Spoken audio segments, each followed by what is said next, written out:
عورت از قبیل جن سے انسان نہیں، ہم شکل ضرور ہے انسان کی، انسان کے بچوں کی نسل کی افزائش کا ذریعہ بھی ہے، انسانوں کی طرح بولتی بھی ہے، کلام بھی کرتی ہے اور کھانا پینا بھی انسانوں کی طرح ہے، لیکن از قبیل جن سے انسان نہیں ہے۔ یہ میں کسی پڑھے لکھے کی بات آپ کے سامنے رکھی۔ بدھ کہتا ہے، زمانہ جس کا معترف ہے، وہ کہتا ہے کہ عورت بدی کا سر چشمہ ہے، اگر خدا کا قرب پانا ہے تو عورت کے وجود سے اپنے آپ کو تمہیں دور کرنا پڑے گا۔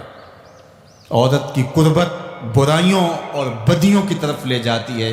عورت کا وجود بدی کا سر چشمہ ہے۔ میں صرف 2 مثالیں آپ کے سامنے رکھی ہوں، اور میرے مصطفیٰ نے فرمایا مجھے عائشہ کے بستر میں وحی آتی ہے۔ اب لاؤ ان مذاہب کے ماننے والوں کو اور ان فلسفیوں شاعروں اور ادیبوں کو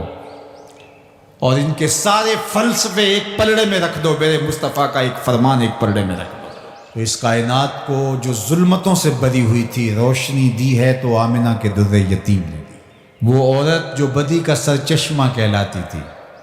اگر وہ بیوی ہے تو کہا کہ مجھے اس کے بستر میں وہی اترتی ہے، اور اگر یہ ماں کے روپ میں ہے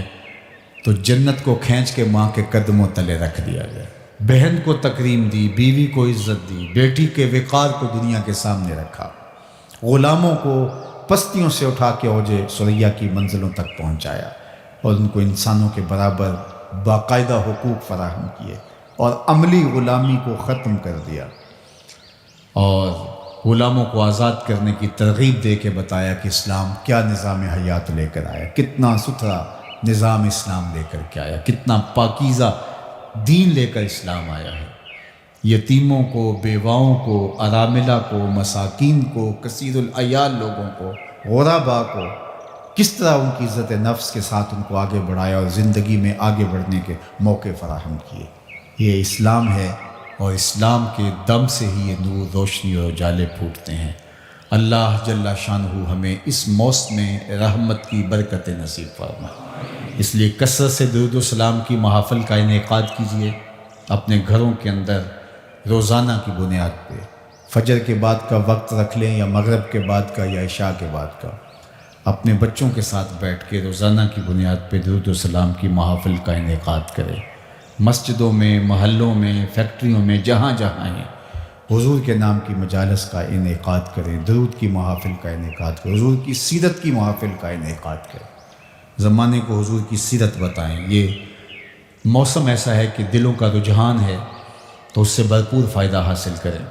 اور بتائیں کہ صاحب میلاد کی سیرت با کمال کے رنگ کیا تھے،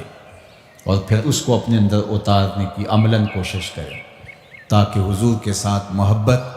اصل روپ کے اندر ہمارے سامنے آئے کہ جس سے پیار کرتے ہیں اس کی عملی زندگی کو کس طرح ہم اپنے اندر اتار کر کے اپنی زندگی کو تبدیل کرتے ہیں۔